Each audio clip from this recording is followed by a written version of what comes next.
तो दोस्तों last video में हमने टाइप्स ऑफ फोर्सेस के contact and non contact type of forces के बारे में बात की थी। इस वीडियो में दोस्तों हम बैलेंस्ड एंड अनबैलेंस्ड फोर्सेस के बारे में बात करेंगे। ठीक है, तो सबसे पहले देखते हैं दोस्तों बैलेंस्ड फोर्सेस क्या होते हैं।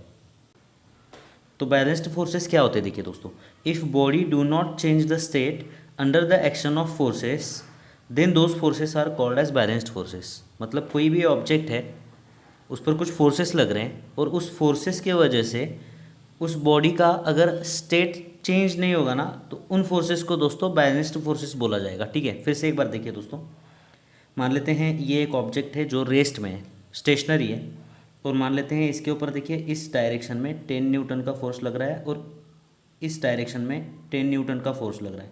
तो ये दो फोर्सेस की वजह से ये ऑब्जेक्ट मोशन में नहीं जाएगा, इसका जो स्टेट है वो चेंज नहीं होगा।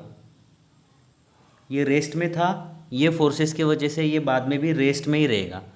तो इन दो फोर्सेस को दोस्तों बैलेंस्ड फोर्सेस बोला जाता है।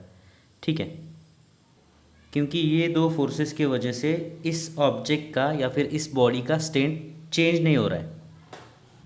एक दूसरा एग्जांपल देखते हैं दोस्तों। सपोज एक ऑब्जेक्ट है यहाँ पर, इस ऑब्जेक्ट पर देखिए ऊपर की डायरेक्शन में मान लेते हैं 50 न्यूटन का एक फोर्स लग रहा है और नीचे की डायरेक्शन में मान लेते हैं यहाँ पर देखिए सेम 50 न्यूटन का फोर्स लग रहा है। तो ना ये ऑब्जेक्ट ऊपर जाएगा ना ये ऑब्जेक्ट नीचे जाएगा। ठीक है, ओके, मतलब इस ऑब्जेक्ट का स्टेट चेंज नहीं होगा।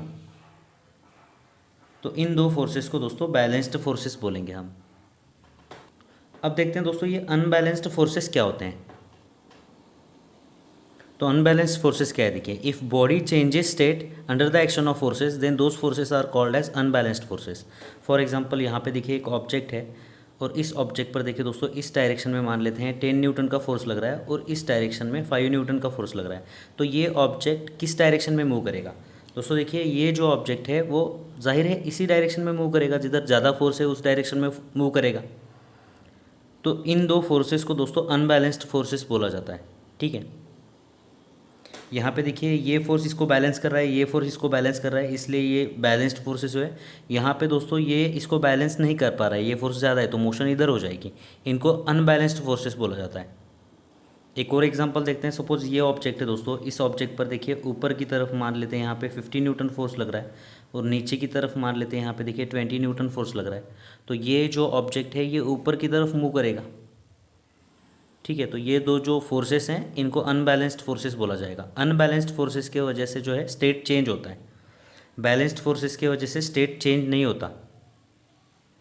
अब अगर दोस्तों सपोज किसी ऑब्जेक्ट पर एक ही फोर्स लग रहा है, एक ही फोर्स लग रहा है सपोज 10 न्यूटन का, ठीक है, तो जाहिर है ये ऑब्जेक्ट इस डायरेक्शन में मूव करेगा ना। ओके, तो अगर किसी ऑब्जेक्ट पर सिर्फ एक ही फोर्स लग रहा है वो भी अनबैलेंस्ड फोर्स कहलाएगा। ठीक है, तो यहाँ पे दोस्तों ये बैलेंस्ड और अनबैलेंस्ड फोर्सेस का कंसेप्ट खत्म होता है। अगले वीडियो में दोस्तों हम फ्रिक्शन फोर्स के बारे में बात करेंगे।